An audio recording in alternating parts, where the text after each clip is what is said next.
300,000 কোটি মার্কিন billion dollar মালিক, তার থেকে 50 কম ছিল। তো এক সময় বিল গেটসকে কোনো এক ব্যক্তি জিজ্ঞেস করেন, আচ্ছা আপনাকে দেখি আপনি এত কোটিপতি হওয়া সত্ত্বেও নর্মাল কেফে গিয়ে চা পান করেন 5 টাকা 10 টাকা দামের, কিন্তু আপনার মেয়েকে দেখি 500 ডলার, $1,000 এই দামি দামি চা সে পান করে। তখন বিল গেটসের উত্তর কি ছিল জানেন? যে বিল গেটসের বাবা কোটিপতি না, এজন্য নর্মাল কেফে এসে যায়, কিন্তু বিল গেটসের যে মেয়ে তার বাবা কোটিপতি। শিল প্রভুপাদের যে পিতা পরমেশ্বর ভগবান শ্রীকৃষ্ণ, ইনি হচ্ছেন রাজাধিরাজ, রাজাদেরও যে রাজা। তো প্রভুপাদকে একসময় বলছে, প্রভুপাদ আপনি সন্ন্যাসী সাধু হওয়া সত্ত্বেও কেন আপনি অডি গাড়িতে চড়েন, BMW-তে চড়েন? আপনার তো এগুলোতে চড়া অনুচিত। শিল প্রভুপাদ তার বজ্রাঘাত তো জানেন, আপনি ঠিক ধরেছেন, আমার তো BMW-তে চড়া উচিত নয়। আমি কেন BMW-তে চড়ব? আমার পিতা পরমেশ্বর ভগবান শ্রীকৃষ্ণ, যিনি কিনা অনন্ত কোটি বিশ্বব্রহ্মাণ্ডের অধিপতি, তার সন্তান আমি, আমার তো সোনার গাড়িতে চড়া উচিত। এই হচ্ছে শিল প্রভুপাদের মহিমা। প্রকৃতপক্ষে এটাই হচ্ছে বৈরাগ্য। রূপ গোস্বামীপাদ তিনি ভক্তির সমৃদ্ধ সিন্ধুতে বলছেন, অনাসক্তস্য বিষয়ান যথা অর্হম উপযঞ্জত নির্বন্ধে কৃষ্ণ সম্বন্ধ যুক্তম বৈরাগ্যম উচ্যতে প্রাপঞ্চিকতয়া বুদ্ধা সম্বন্ধ প্রাপঞ্চিকতয়া বুদ্ধা সম্বন্ধ হরিবস্তু ন মুমুক্ষুবি পরিত্যাগ বৈরাগ্যম ফলগু কথ্যতে। তো প্রকৃত বৈরাগ্য হচ্ছে উপলব্ধি করা যে এই সমস্ত কিছুর মালিক হচ্ছে ভগবান, তাহলে আমরা ত্যাগ করার কি আছে? আমাদের কিছুই তো নেই। এটা উপলব্ধি করাটাই হচ্ছে প্রকৃতপক্ষে বৈরাগ্য। আপনারা ঠিক জায়গায় চলে আসছেন। প্রভুপাদের সংস্থায় আমাদের গুরুত্ব প্রভুপাদকে কেন্দ্র করে আরোপ করা উচিত। এক সময় এক ব্যক্তিকে বলছে, তার গায়ের রং দেখে কালো, ইউ আর সাউথ ইন্ডিয়ান। বলছে you are South Indian, you are South Indian. Mataji আছে পেছনে, আবার কি জানি মনে করে, সরি। বলছে no, I am Indian from south. হ্যাঁ, আমার বংশ পরিচয় আমি সাউথ ইন্ডিয়ান না, আমি ইন্ডিয়ান সাউথ থেকে, দক্ষিণ থেকে। আমাদের পরিচয়টা ওই রকম হতে হবে, আমরা শিল প্রভুপাদের সংস্থায়। তারপরে বিভক্তটা আগে যেন আমরা না করি। প্রকৃত দ্বন্দ্বের এই হচ্ছে মূল সূত্র। যেখানে অধিকতর ভক্তদের সমাগম হবে ওখানে আমাদের যাওয়া উচিত, না হলে হৃদয়ে শান্তি পাবো না। এখন মনে হতে পারে আমরা আড়ম্বরের সহিত ভক্তি করছি, না। আপনি নিজে জিজ্ঞেস করে দেখবেন। আমি এরকম অনেক দেখেছি, ব্যক্তিগত উপলব্ধি থেকে আপনাদের কথাগুলো বলছি। শান্তি পায় না। যেখানে অধিকতর ভক্ত থাকবে, ভক্তদের সমাগম হবে, যেখানে ভক্তরা আপনাকে, আরে বাবা নিমন্ত্রণ করার কি কথা, যেখানে নিমন্ত্রণ আপনাকে না করবে সেখানে আপনার যাওয়া উচিত। এটা ভক্তদের মনোভাব হওয়া উচিত। আমাদের পাশের গ্রামে একটা প্রোগ্রাম ছিল, আমাকে নিমন্ত্রণ করেনি। কেন করেনি? উনি জানতেন না আমি বাড়িতে আছি। তো আমি গিয়ে হাজির। ও প্রভু আপনি বাড়িতে, আমরা তো জানি না। এত খুশি হলে। একমাত্র শান্তির ধর্ম হচ্ছে সনাতন ধর্ম। হ্যাঁ, তা আমরা ঠিক জায়গায় এসে গেছি। তো অবশ্যই শিল প্রভুপাদকে কেন্দ্রীভূত করে আমরা ভক্তি যাচন করব। শিল প্রভুপাদ কি আমাকে বিশেষভাবে আদেশ করেছেন। আসছে গীতা জয়ন্তী, আগামী 11ই ডিসেম্বর, গীতা ম্যারাথন। শিল প্রভুপাদ নাম দিয়েছেন ম্যারাথন। ম্যারাথন শব্দের অর্থ হচ্ছে প্রতিযোগিতা। বিশেষ করে ইসকনে এটা হচ্ছে কে কার থেকে অধিকতর গীতা বিতরণ করবেন, দৌড় প্রতিযোগিতা।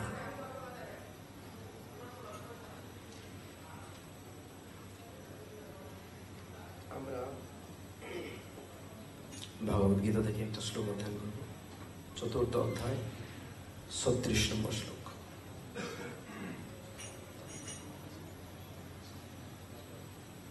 অপি চেত অসি পাপেভ্যো সর্বেভ্যো পাপকৃত্তম সর্বম সর্বম জ্ঞানপ্লবেন এবং বৃজিনম সন্তরিষ্যসি অপি চেদসি পাপেভ্যো সর্বেভ্যো পাপকৃত্তম সর্বম জ্ঞানপ্লবেনৈব বৃজিনম সন্তরিষ্যসি। একজন বলুন, অপি চেদসি পাপেভ্যো সর্বেভ্যো পাপকৃত্তম সর্বম জ্ঞানপ্লবেনৈব বৃজিনম সন্তরিষ্যসি। হরে কৃষ্ণ। শ্রীল প্রভুপাদ কি। এই শ্লোকে কি বলা হয়েছে? অনুবাদ: তুমি যদি সমস্ত পাপীদের থেকেও পাপিষ্ঠ বলে গণ্য হয়ে থাকো, তাহলে এই জ্ঞান রূপ তরণীতে আরোহণ করে তুমি দুঃখের সমুদ্র পার হতে পারবে। হ্যাঁ, দুঃখের সমুদ্র পার হতে চান?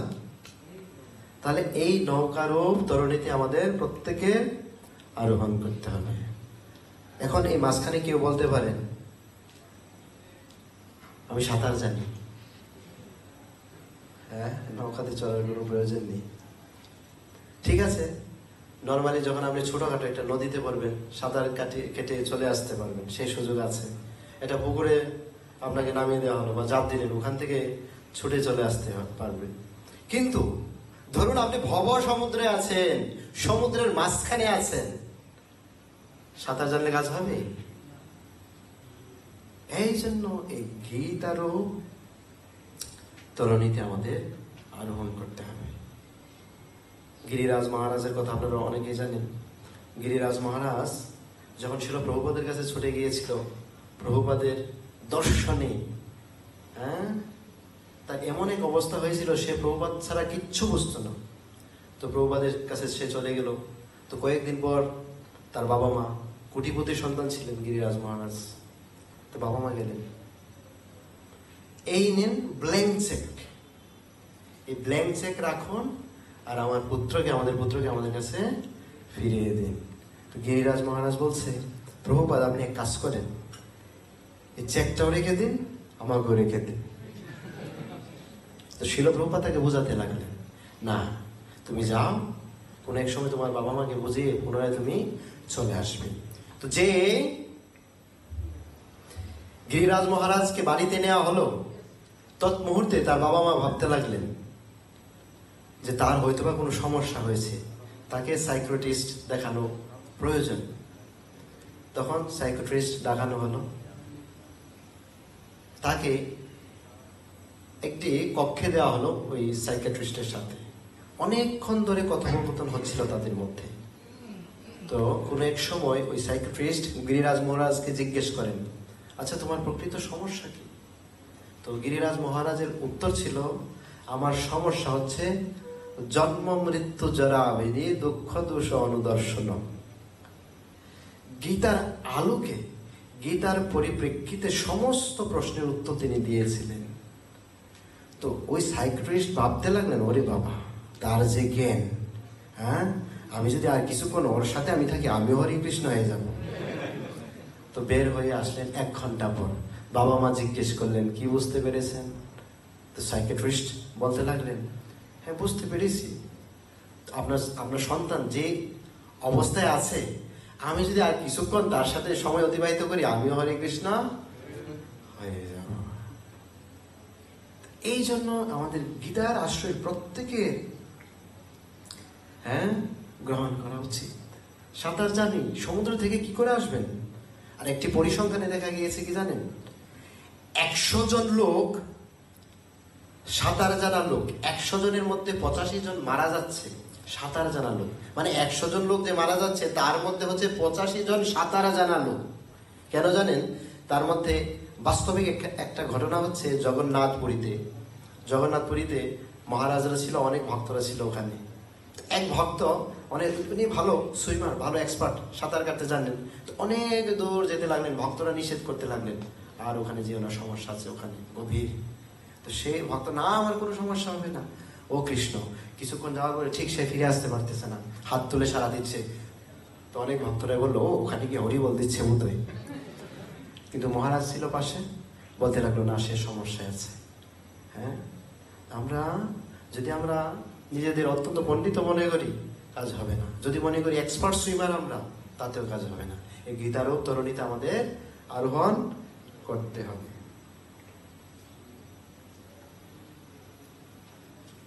অনেকে প্রশ্ন উত্থাপন করেন,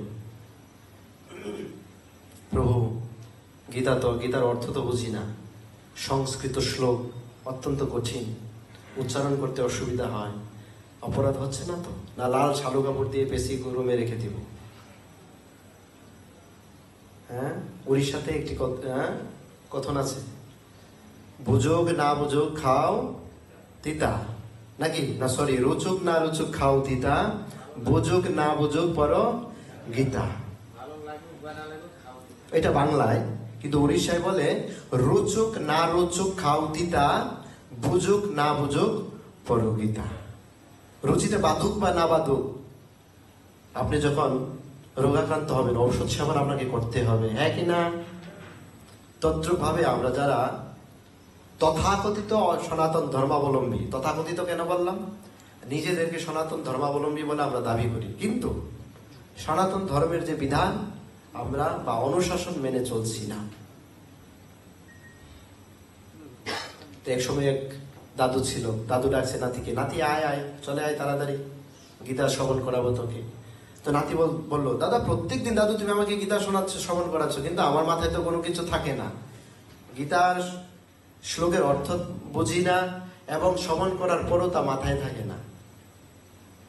তখন দাদু বলতে লাগলো, ওই দেখো ওখানে একখানা পাত্র আছে, পাত্র মানে পাটের তৈরি, অনেক দিনের পুরনো সেটা ছিল, অনেক কর্দমাক্ত হয়ে গিয়েছিল। এটা বলতে লাগলো, এইটা দিয়ে তুমি নদী থেকে জল নিয়ে আসো।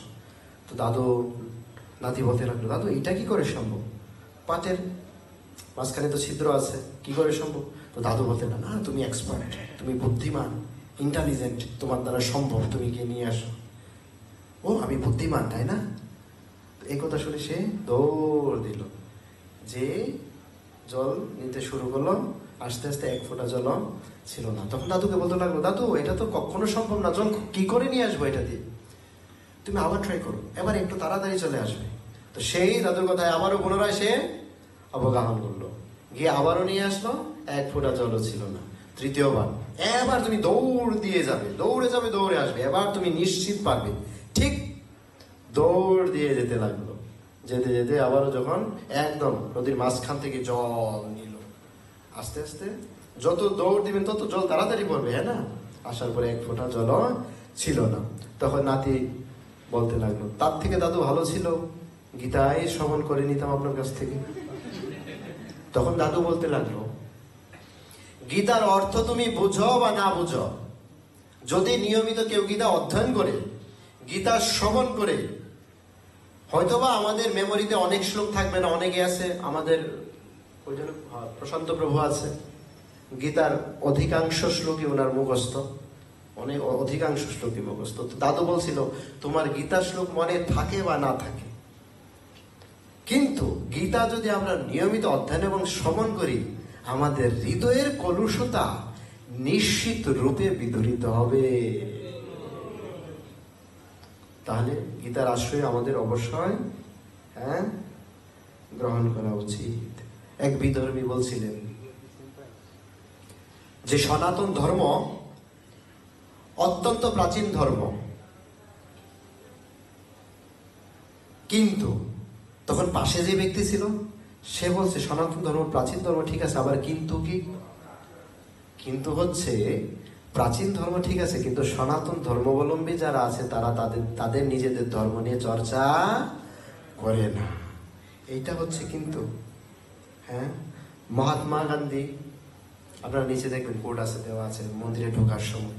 মহাত্মা গান্ধী বলছে, আমি যখন, হ্যাঁ, বিপদের সম্মুখীন হয়, ব্যথিত হয়, তখন আমি র্যান্ডমলি, মানে এরকম করে গীতা খোলেন তিনি, যেই শ্লোকটা সামনে আসেন ওই শ্লোক আমি অধ্যয়ন করে আমি আমার সমাধান খুঁজে পাই।